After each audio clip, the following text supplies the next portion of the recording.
How can we make the world better? By making ourselves better.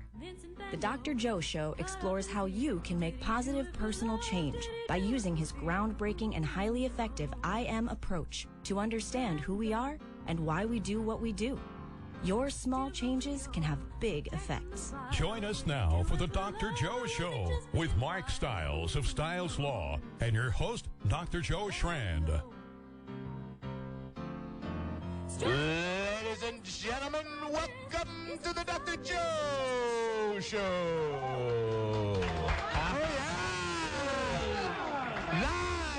Live, baby, live from the wing. Thank you, audience. Mark, that was so good. Yeah, well, hey, we're live. I got to step it up a little You bit got to tonight, step you know this what I'm up tonight because we are live. We are live. From the wing. And what is our topic tonight?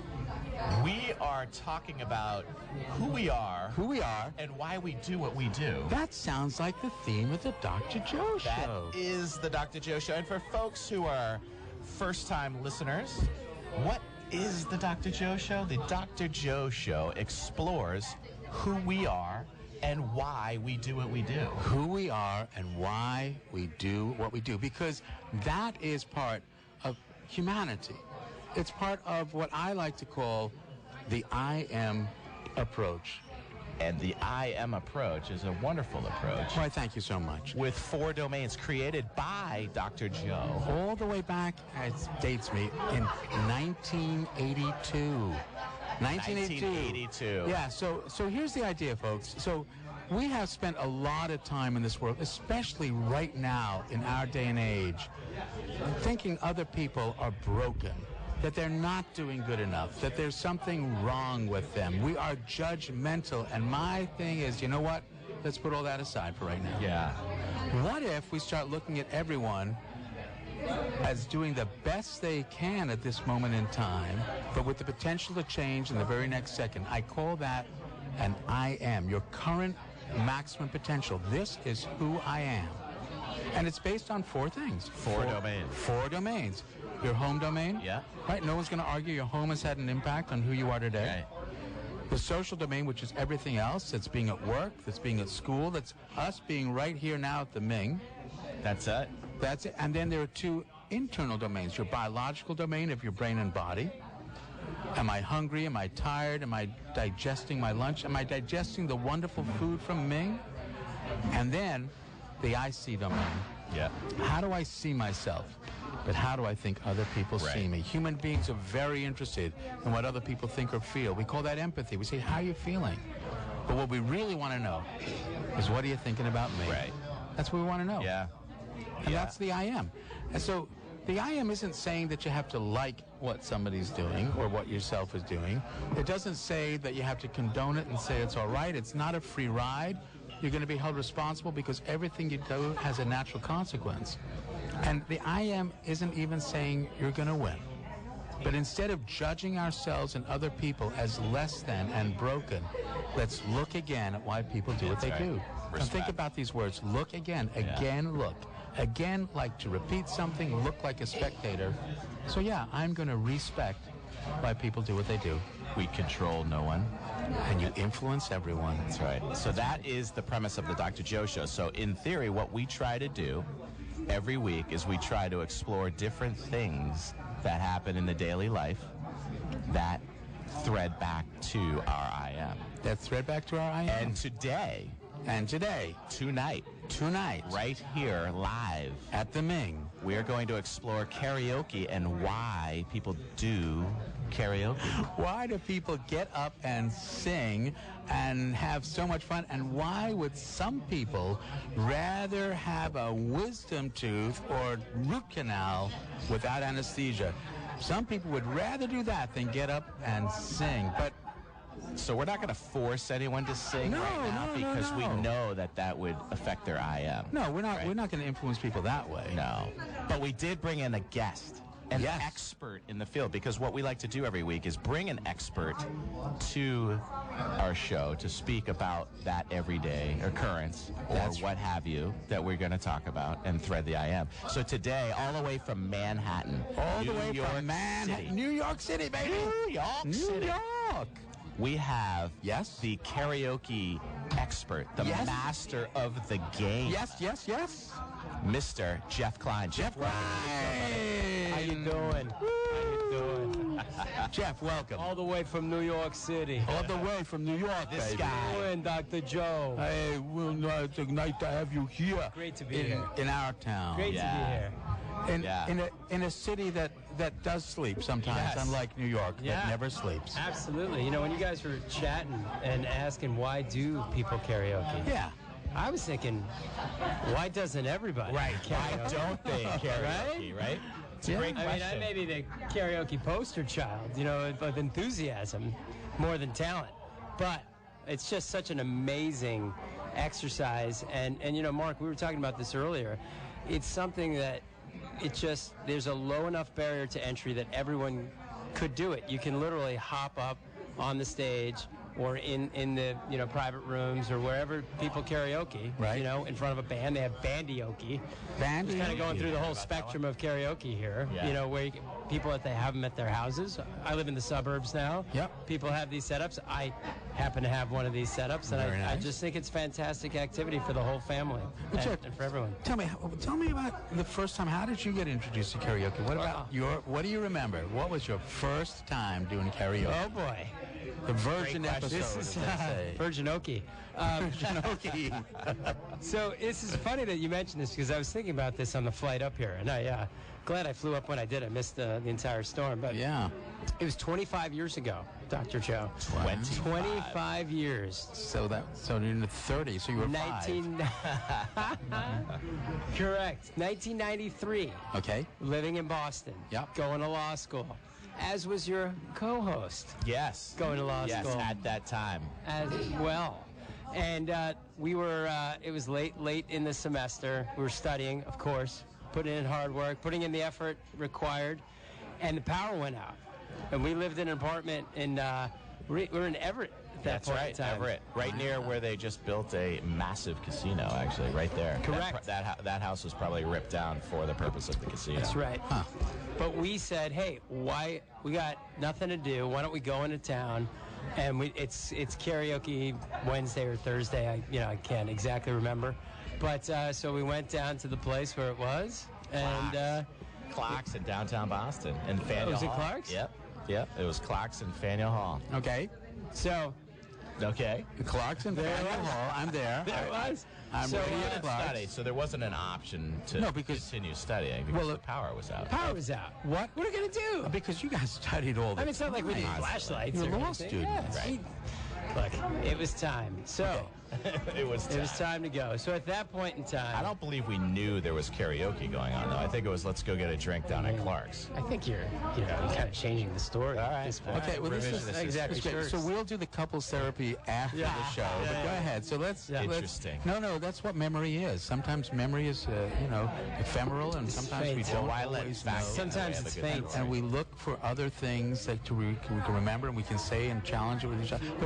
But you were saying, Wow, I Jeff, love how you just did that. That was amazing. You just you. dropped that in That's there. what he does. Yeah, I know. That's why he does what he does. Go ahead. So You'll remember that. we got memory to the thing. bar. We saw some live music, people doing it. We knew what it was immediately. It's Yeah. one of those things. You know exactly what's happening as soon as you show up on the scene.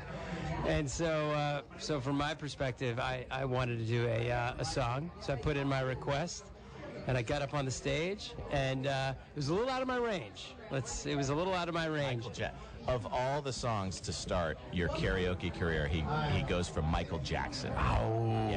Yeah. And you know what, though? Let's peel the onion back. Yeah. The reason why is because I had a lot of confidence in my dancing.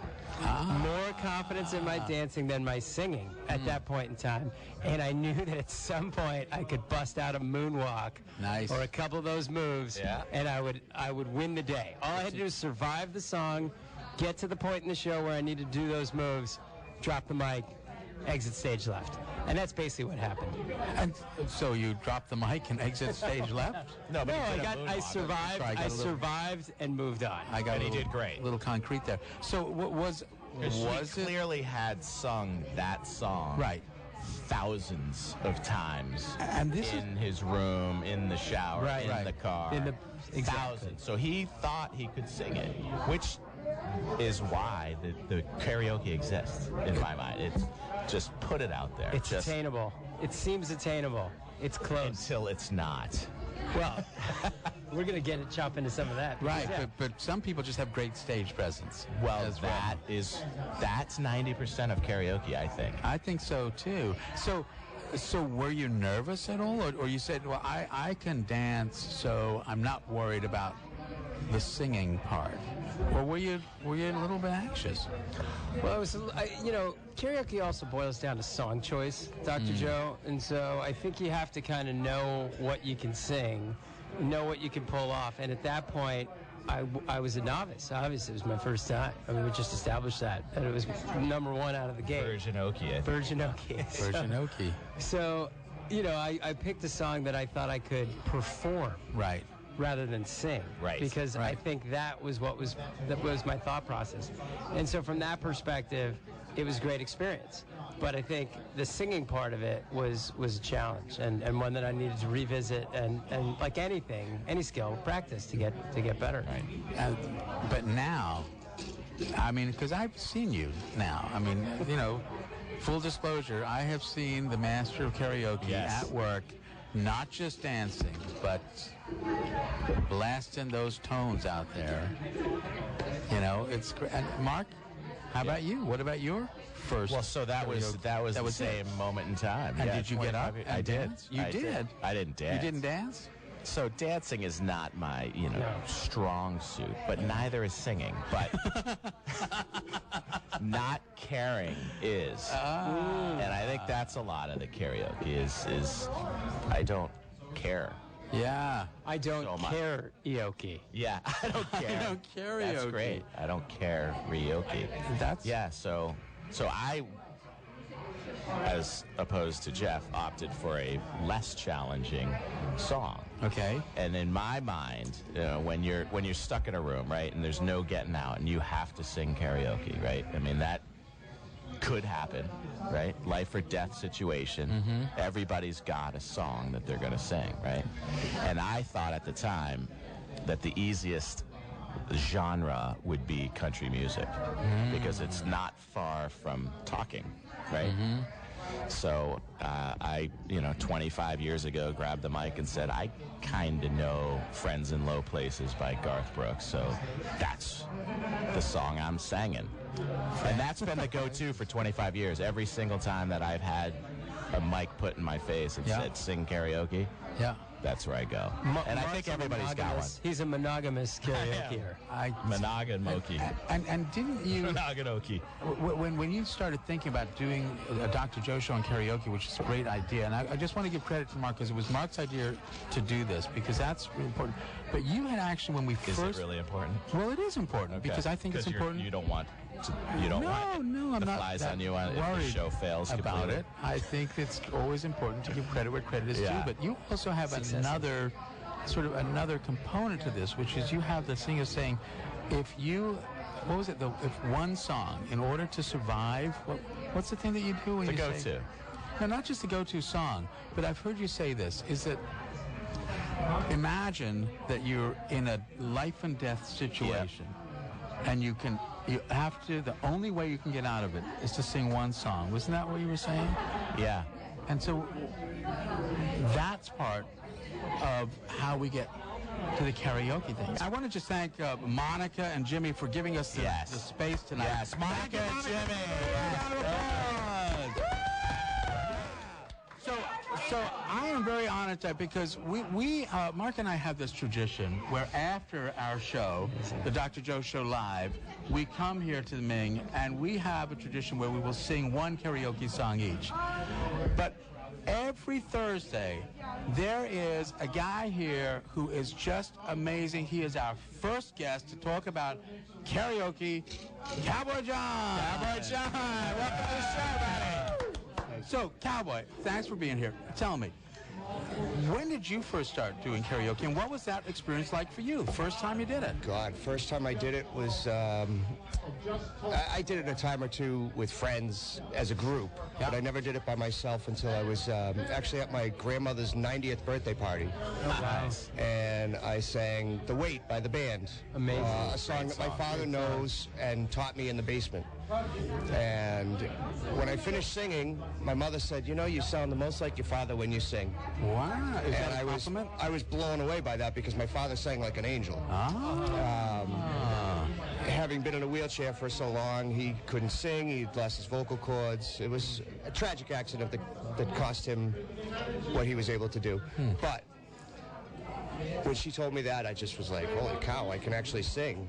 And since doing karaoke, getting more confident at it, I've had people tell me, hey, you're not too bad, or hey, you're pretty good. And I've actually been invited by others to sing with their bands because they thought I was that good. And I went to a place in Boston With no formal training, just karaoke. I was a chorus kid, Okay. you know. I was the reason they called it mixed chorus. I wish I brought the picture. There's a picture of me laying in front of 56 girls at the Newport Jazz Festival from 1982 or something like that when I was in high school. The reason a lot of kids do chorus.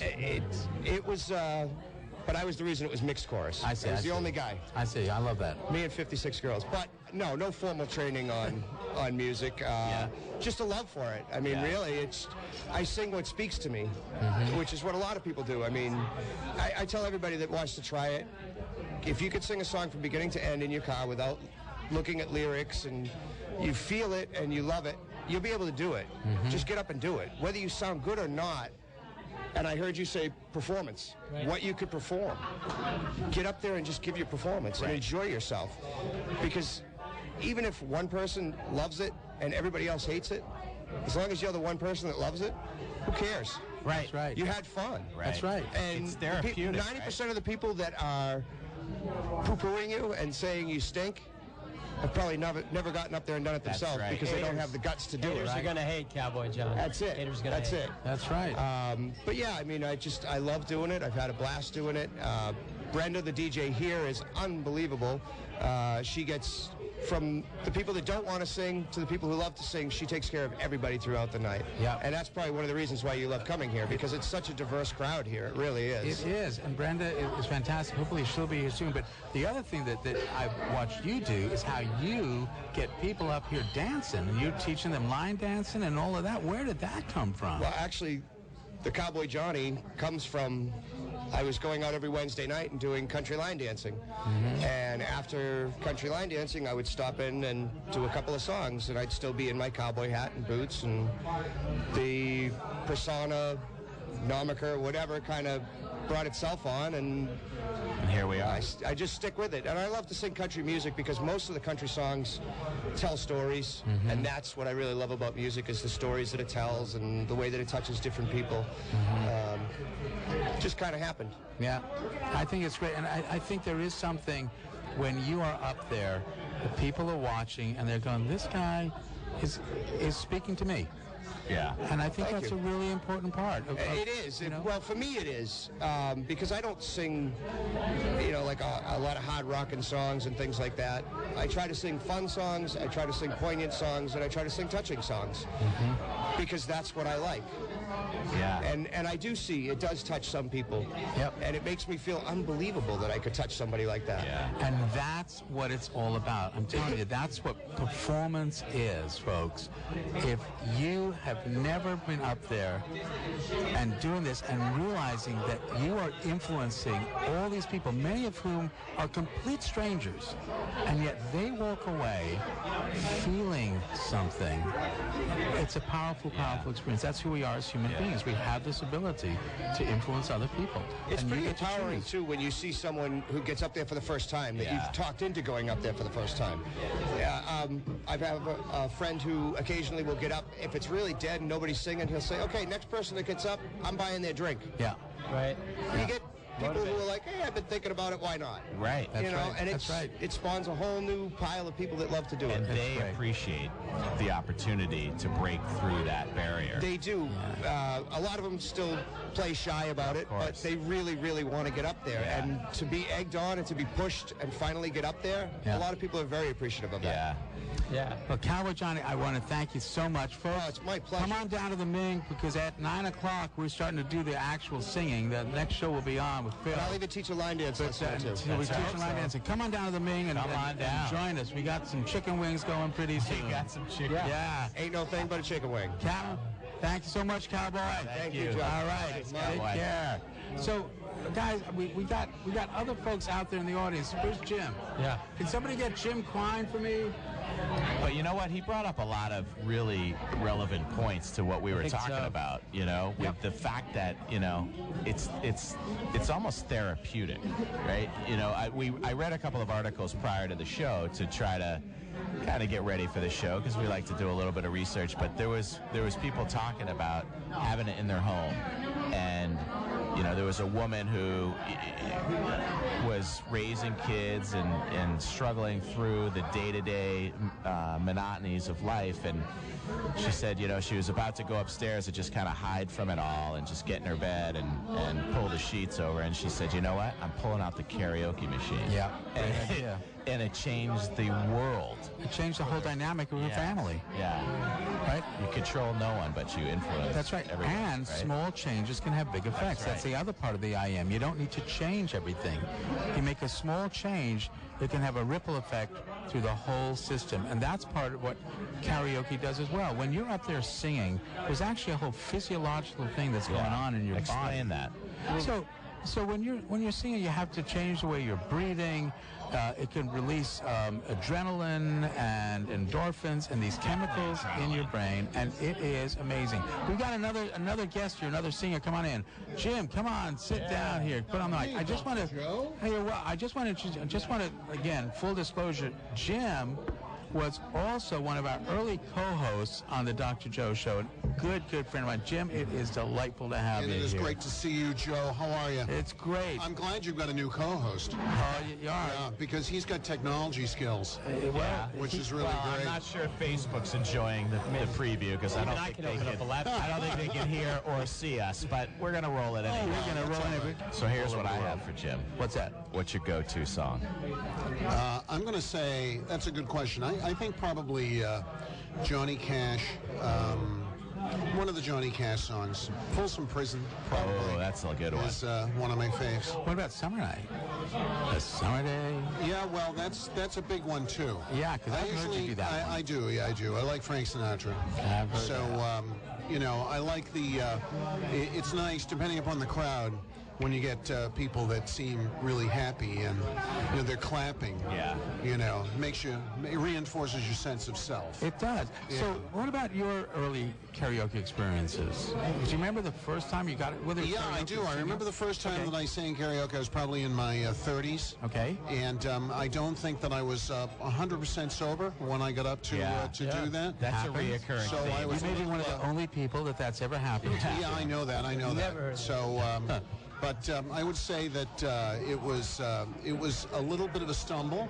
I wasn't exactly sure. You know, you saw the words coming up on the screen, and they come up fast. You know, they really do. And I usually like to go. So what was the first song? Do you remember? Oh God, no. Really? Are you kidding me? I was more interested in the girl that I was with. Okay.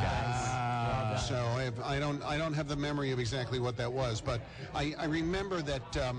It was a Chinese restaurant in Framingham. Whoa. And I remember that whatever it was my first time trying it. And I definitely, people clapped, but I think it was more because they were laughing. Yeah. They were enjoying the humor of what I was doing. We talked about that with Cowboy and Mike a little bit. Yeah. I just a question. How did it work with the girl? I mean, how did the girl? Well, I didn't marry her. So I don't think that it was beneficial in that the beginning sense. of the end. No. So now when I get my lovely wife, when she does decide to sing with me, which is really great. We usually go to the Voyage, which is down in Situate. Wonderful. Do they have karaoke there? No, actually, they have open mic night. Yes, open mic night on Wednesday nights, and that's nice because I always seem to have trouble sort of matching the chord and the tone of the karaoke. Yeah. And sometimes the music's going just too fast for me. Yeah.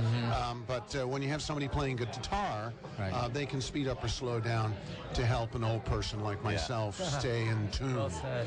You know. And you So are that's right. well tuned for an old person. Yeah, I hope so. That's all I can say. So have you ever felt nervous about getting up, or is it just something You know, just love the to interesting do? thing is that with karaoke, I always feel that, or open mic night, either way, I always feel that the expectation is not real high. So there's never any real concern around that. You know, I've stood up and done speeches in front of hundreds of people, Yeah. and certainly have done that, and training programs in front of hundreds of people. And so I probably have felt far more stress about that. When I was younger, I was in drama and chorus. And, you know, I certainly can recall anxiety from that time period. But now, you know, karaoke, it's just fun. And I think that one of the things that you experience by doing it is this sense that you can just go ahead and have a good time with it. Yeah. And, you know, if you stumble over a few words, you can come back and laugh about it. And that's the key. Yeah. Because there really isn't that sort of pressure that you have when you're, you know, in a performance where people have paid money. Jeff? Right. But I believe that a lot of people do feel that pressure. I feel like some folks who are comfortable Self-induced, doing it though. can have fun, but I think for those who do it often, you know, have a comfort level with it such that they feel more relaxed doing it. Right. Yeah, and I think the more consistent that you are, and if you have if you've got a handful of songs that you're comfortable with, you know, if you do it often enough, it's like anything that you practice. The more times you do it, the better you're going to be at it, and you just get more comfortable with it. But, you know, I really think that it's nice to get the reinforcement. You always get a round of applause, even if what you did was really, oh my God, awful. You know, people are gonna be reinforcing you at the end of it. Well, that's the thing. Which I is a don't nice think thing. I don't think anyone is ever awful unless they attempt to be awful, Yeah, right? absolutely. You know, I think people underestimate the fact that they could go out there and be very average to above average. Or even potentially below average. And Right. sometimes they can be all of those things Yeah. all at the same time. I just want to take one quick break because we have a sudden guest appearance is coming. There he here. is, We all-star, have MVP. Greg Brasso from Veterans Voice. Amazing. Jim, I wanted to say thank you Yes, so John, much good for to see being you. here Thank you, tonight. Jim. Spend some You time come with you back guys. anytime and keep coming. keep Enjoy back- the music later. Keep coming back to the Ming and singing karaoke. We're going to, before we take a quick break, I just want to bring Greg Brasso in here because Greg is always late on the breaks. And so, Veterans Voice right here. Greg, how are you? And we got Wolfie here too. Look at you in this element. You're here. You've arrived. Everything. This is everything that we could ever You've hope made it for. to the bright lights, I know. the And flashing lights, finally. Disco lights. and you let me and Wolfie grace your show. So have you ever done karaoke? No. Why not? Why not? Until tonight. No. I'm lucky I can play the radio. You wouldn't get up and sing? No. What's this? I mean, you've No, got your I'm own so radio. shy. I could not do that. Everybody would see me. Everybody would hear. No, I couldn't do that. Why? Until tonight, Oh, I know. 9:05 No, p.m. I'll listen to the pros. I'll listen to you folks and take some notes. But no, I'm a backstage kind of. I'll work the lights. But you run a show. But you have very a show. You have your own successful. radio show. Celebrity. Successful. Syndicated internationally. God knows how that ever started. I have no idea how it happened. Well, I expected to help, and Ed Perry opened the door and said, "Go." And you've done it. But you're shy? You Terribly. Insecure. Really? Oh, horribly. Horribly. well So is that a main reason why someone wouldn't do it? Is insecurity? Like what if their IC domain, right? What are their- people thinking about me? that's right. And I don't like them thinking bad things about me, so I'm not going to take this chance, right? That's it. And the ice. And here's Wolfie. Yeah, come on, you got it. What happens with Greg is he's very outgoing and vivacious to help vets because he knows what he's doing and he knows he's directly helping people, as opposed to he doesn't know what the hell he knows about singing. And what better place to start than karaoke? But I think, I mean, Wolfie's got to put. So, Wolfie, get back on the mic there for a second. So, what about you? You want to sing? Issues. I know how to help people. I don't know how to sing. I don't know anything about singing. I don't know. But maybe they could tackle it together. Tackle it together. Doctor, it's easier for us to ask for help for others rather than to talk about ourselves or ask help. That's not what we do. Neither one of us. But I could talk for an hour about helping you or Mark or Ryan or Tom. Skill sets. It's easier. It's skill sets. It's skill sets. Yeah. It sounds like it's fear. Do you want us to sing with you? If you sing, we'll sing with you. I love that. There it is. That's it. Get a song we can all sing and we'll do it together. So this actually brings up a really important point. It's not just peer pressure, it's the safety of a group. Yeah. Right? So when you are in a group of people, you don't necessarily have to stand out on your own, but you can absorb and be in that group. Folks, this is part of who we are as human beings, is we were not these social animals before. We were these isolated mammals millions of years ago, scurrying around hoping not to be lunch, and when we form these groups, that's when our survival potential increased. So absolutely, that is part of it. You can get up and sing in a group. And it's funny how that works, that dynamic, if you've ever seen it happen in a karaoke situation, because it's usually somebody who really wants to do it but doesn't want to do it alone, and they step in front of the people that they dragged up with them anyhow. Yes. And they take control of that. Sometimes. I've done a lot of corporate events with my team. Yes, I want to hear about all that. types of personalities, and you see a lot of different situations develop. So some people just jump up by themselves, some people want to do a duet, some do the group thing. And in the group situation, some of them are all just working together, and sometimes they just need that little push to get them up there. And that is the IC domain, and it does connect with the biological domain, because we are sometimes so afraid of what other people will think or feel about us. It activates a whole bunch of chemistry in our brain, cortisol, adrenaline, all these things that activate the flight branch of fight-flight. Yeah. You know, and that's what we are. If you think you're going to fail, you will fail. That's right. What you think affects what you feel. It is, Dr. Joe, and we've usurped too much of your Ming time. So I know you have some wonderful guests. Got a line of people. We thank you. We had to come and say hello. Thanks, guys. Thanks for everything you do. Thanks for your service to those who give us service. Drive time for us on the way home. All right. But you're not going home till you guys do a karaoke song. Good night, folks. We're Veterans We'll be Boys. singing in the car on the way home. All right. Happy Thanksgiving for all you do. Bye, guys. So we've got a guy here, Dr. Joe. Who we got? Who found his wife through karaoke. Found his wife? But I don't know where he went. So, Timmy, why don't you grab a seat over there and tell us a little bit about your experiences in karaoke while we find Doug. Okay, so we're looking for Doug, but first we've got Timmy. So, Timmy. Hi. Now, how old are you? 11. You had to wait for remember. So, have you ever sung karaoke? Not that I remember. Have you ever sung at all? Yeah. Okay. And have you ever sung in front of other people? Not many. Why is that? I don't know.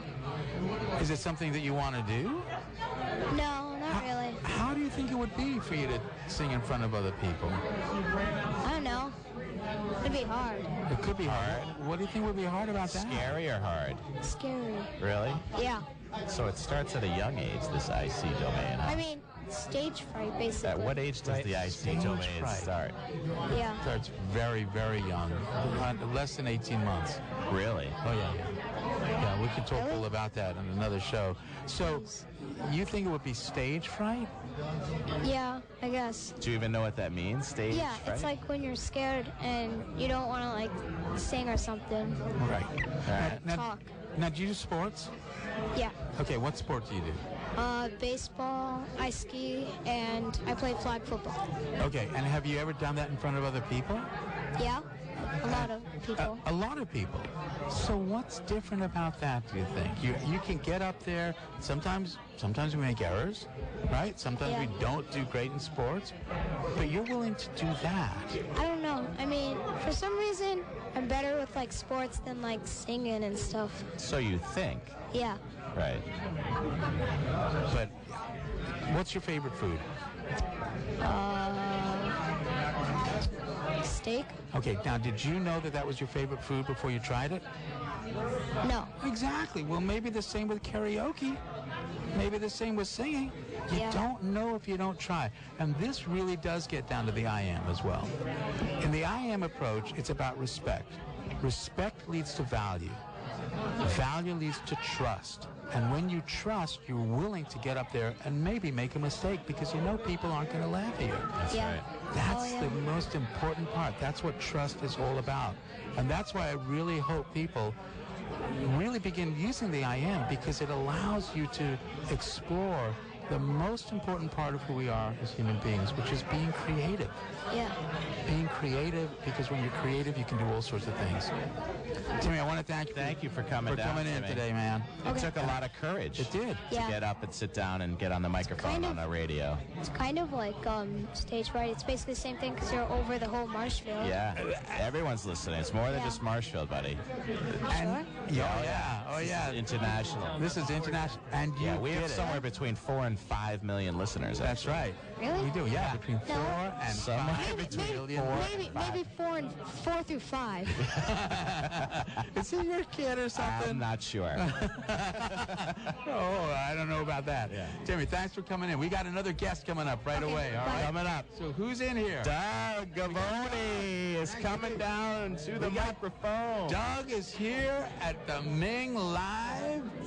Doug, welcome to the Dr. Joe Show. Hey, Doug. So Doug has a phenomenal karaoke. We're calling this Lovey-okie. Okay, let's hear about your karaoke story. Yes, sir. Yes, sir. By the way, Mark Stiles, you look like a young Sam Elliott with that mustache. That's fantastic. So about that mustache, by the way, just a side note. Yes. I don't normally wear a mustache, but it is November.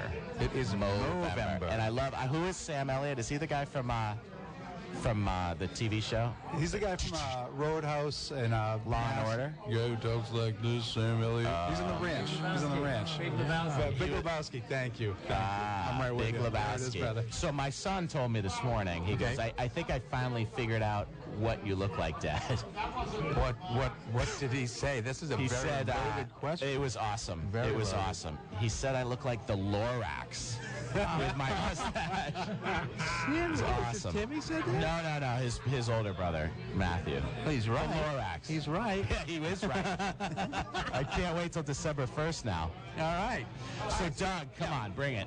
All right, so let me take it back to 2003, if I may, gentlemen. Yeah. When I was a young, wild, and free man on the scene. Down in North Plymouth, there was a place called Central Cafe. I don't know if you ever frequented it.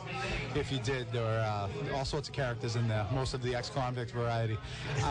It was not known as a spot for beautiful ladies, but one night I was up there singing karaoke, me and my cousin. Was this a normal thing for you to go there and sing karaoke? It was as normal as it got, yes. It was a normal thing. We're there, karaoke every week, having a good time, me and the fellas.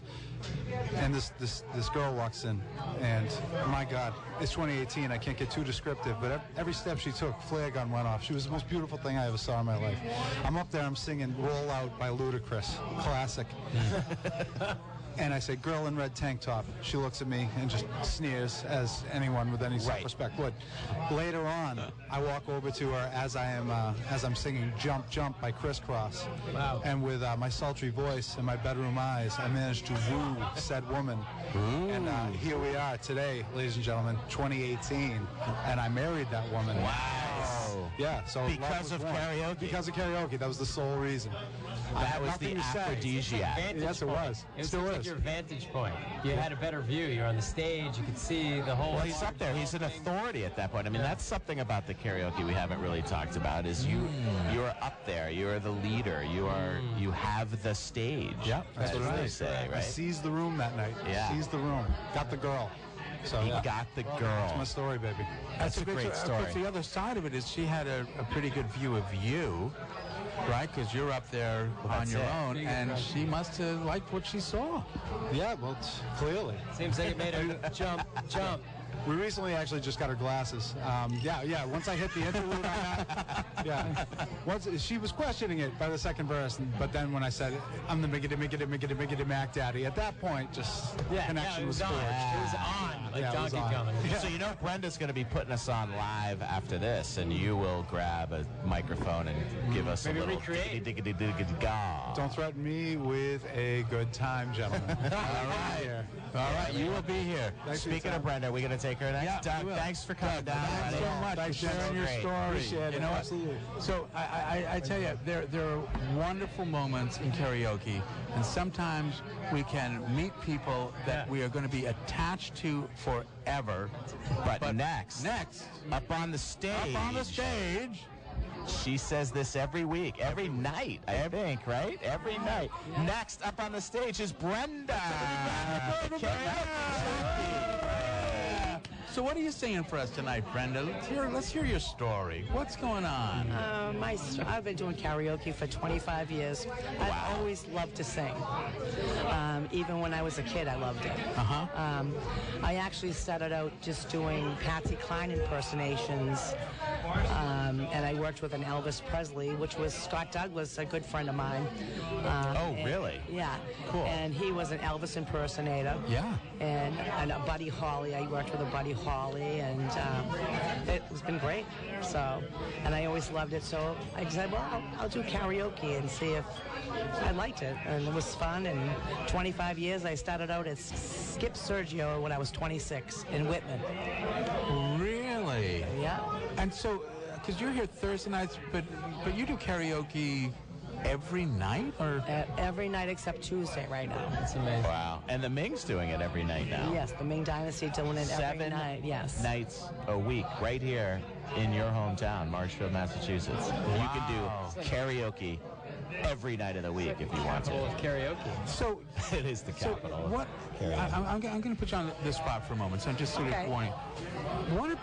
Give me like one of the most unusual karaoke stories of either yourself or somebody else getting up there. I mean, well, there was this guy, Dr. Joe, who came in on a Thursday night. Thank you. After a rating. All right, we're going to do this my way. That's a Sinatra song. Well said. Yeah. Well done. But what have you seen? I mean, what's it like? I mean, do people come up and... Yeah, sometimes I go out to the audience and ask them if they want to sing, and sometimes it takes a little courage to get up there, and you know what I mean? And you just ask people, and they come up. Some people come in just because they love it, you know, and you don't have to be great. You just have to enjoy yourself. Right. That's what it's about. Yeah. And like when Dr. Joe, when you come in, and Dave, when you guys come in and sing, I love it. I love hearing all of you sing. Dave and Mark. And Mark, yeah. There's Mark, too. Or Dave. Oh, Dave, is he the cowboy? Dave, yeah. Okay. And John. And Bill. And then there's Mark. And then there's Mark.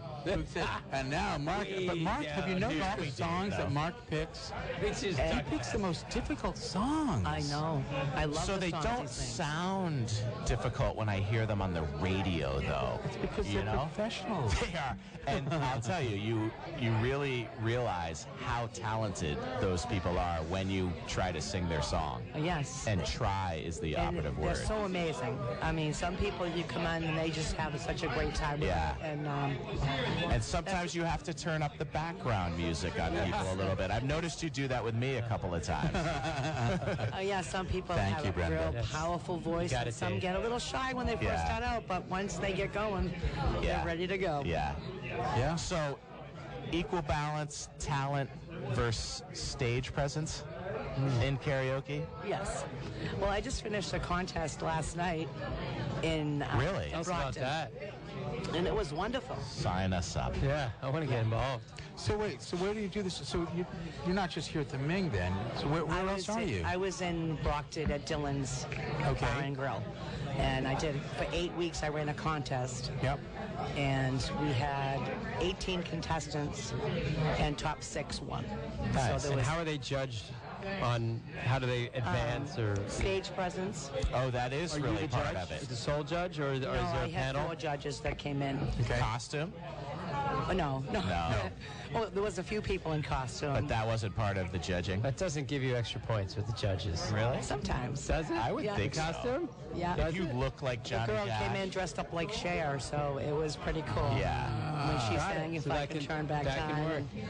And she placed. So the judges scored 1 to 10 for voice. Okay. The song choice, 1 to 5. And stage presence, 1 to 5. Like if they moved out, mingled with the crowd, and that's what we rated the stage presence on. Does the costume fall into stage presence? Does it get tucked in there? Yeah, kind of a little bit. Yeah. Perfect. But there is a remarkable part of some people are much more interactive with the audience. How are we doing on time? We have 1 minute left? Wow, it goes by so gosh, much. It goes by so like a song. fast. It is like a It's over. You song. started, Well, it's thank over. you so much. Well, Brenda, thanks so much for being here. Yeah, and thanks for you doing guys what stick you around and do. sing and tonight. for providing the background I'll be for there. so many people to have this experience. Yeah, this oxytocin, right? This Yeah, it community. is. We didn't even talk about the community I know there's aspect so of much it. we can We do. might have to do a Part 2, episode 2. We might have to do part 2. Yeah. We'll do that. Folks, if you're around, step out of your comfort zone and give it a go, right? Come on over to the Ming. Hey, everybody, have a great Thanksgiving next week, and please keep singing. Remember, you control no one, you influence everyone. You get to choose the kind of influence you want to be. Thanks, folks. Thank you. Thank you, karaoke.